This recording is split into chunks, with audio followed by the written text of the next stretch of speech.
Imagine a country where the internet as we know it doesn't exist, where your hairstyle is chosen from a state-approved list, and where your entire day is structured around loyalty to its leaders. This isn't a scene from a dystopian novel. For 26 million people, it's just another Tuesday. This is a glimpse into the daily life of North Korea. Welcome to Asia Scoop. Today, we're peeling back the layers of one of the world's most secretive nations to understand what life is really like for the average person, beyond the headlines and parades. Let's start with the morning. For many North Koreans, the day begins not with an alarm clock, but with a public broadcast. Loudspeakers mounted on buildings or poles often play patriotic songs or messages from the state. Waking up entire neighborhoods around 6 a.m. is a constant, audible reminder of the state's presence in every aspect of life. Breakfast is simple. A typical meal might consist of cornmeal porridge, sometimes with a side of kimchi. Rice is a luxury for many, often reserved for special occasions or for those in the privileged elite of Pyongyang, the capital city.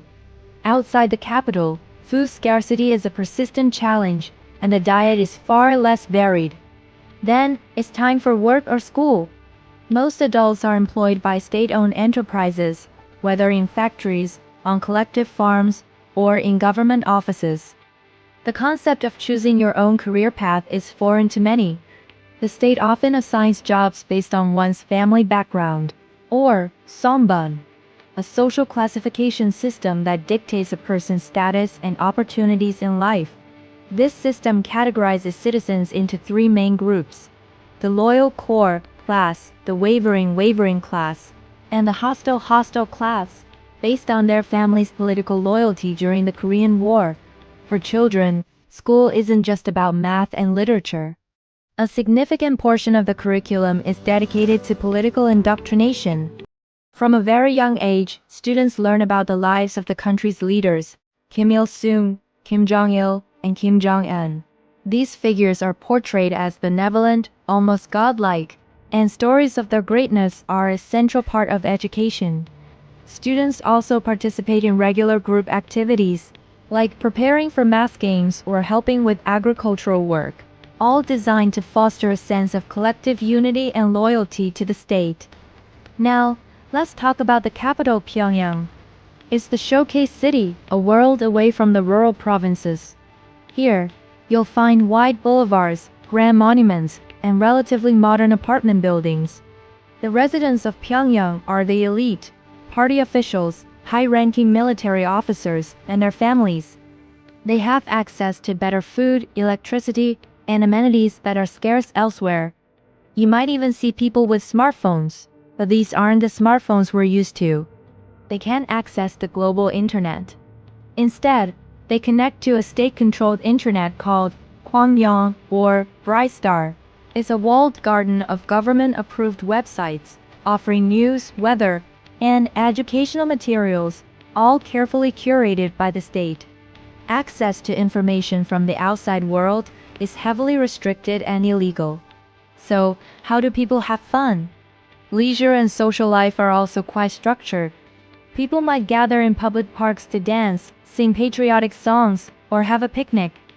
The state operates cinemas that show domestic films, almost always with a strong ideological message. Going to a state-sanctioned amusement park or the Munsu Water Park in Pyongyang are popular activities for those who can afford it. However, beneath this veneer of organized life, a different economy is bubbling. Since the devastating famine in the 1990s, unofficial markets called jangmadang have sprung up. Initially, they were just small, illegal gatherings where people traded homegrown vegetables or handmade goods to survive. Today, they are a vital, semi-tolerated part of the economy. Here, you can find everything from food and clothing to smuggled electronics and DVDs from South Korea and China.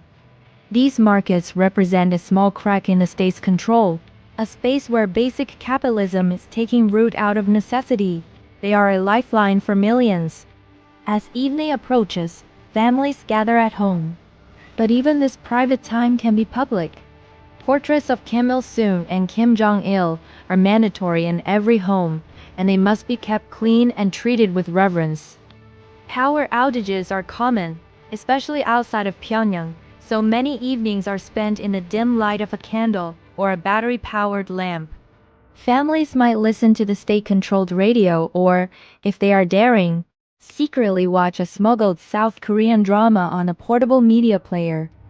These dramas, known as Nolo, offer a tantalizing, forbidden glimpse into a different, more prosperous world, and their influence is quietly growing, especially among the youth.